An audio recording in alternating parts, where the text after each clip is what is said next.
صدر مکرم، حضرات حکم اور سامعین محترم، آج میری تقریر کا عنوان ہے آزادی ہند میں مسلم علماء اور عوام کا کردار۔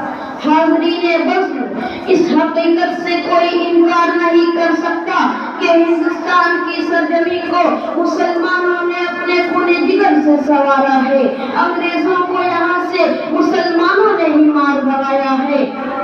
ہمیں ہندوستان سے محبت ہے، ہم اپنی جان کو دے سکتے ہیں مگر ہندوستان نہیں دے سکتے۔ ہمارے سینے پر مارو گولی، ہم گولی تو کھا سکتے ہیں مگر وطن کی محبت اپنے دل سے نہیں نکال سکتے، اس لیے کہ یہ ملک ہمارا ہے، یہاں کے ایک ایک ذرہ پر نشاں ہمارا ہے، یہاں کا انداز بڑا نرالا ہے۔ ارے یہاں تک کہہ دیا سارے جہاں سے اچھا ہندوستان ہمارا، سارے جہاں سے اچھا ہندوستان ہمارا، ہم بلبلے ہیں اس لیے گلستان ہمارا۔ دوستو، میں تمہیں آزادی کی تاریخ کی مختصر سی سیر کراتا ہوں کہ اس سنہری دھرتی پر جب گوروں نے اپنی نیت خراب کی تو شیر میسور ٹیپو سلطان شہید رحمت اللہ علیہ نے اس ملک کو انگریزوں کے چنگل سے بچانے کے لیے 4 مئی 1799 میں اپنی جان قربان کر دی اور ایک تاریخ ساز جملہ کہہ دیا کہ گیدڑ کی 100 سالہ زندگی سے شیر کی 1 روزہ زندگی بہتر ہے۔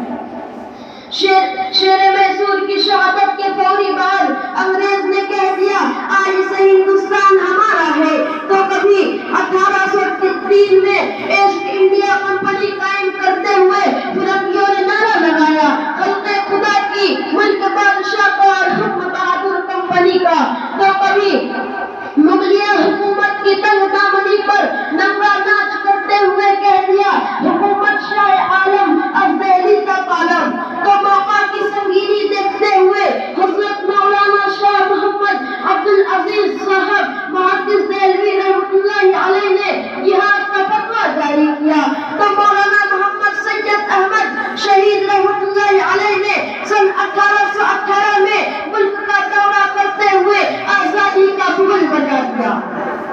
پھر مسلمان 1828 سے لگاتار 6 سال تک انگریزوں سے ٹکر لیتے رہے۔ یہ تحریک 1831 میں بالا کوٹ کے میدان میں بظاہر ختم ہوئی مگر اس میں علماء اور مسلم عوام کے قلوب کو گرما ڈالا۔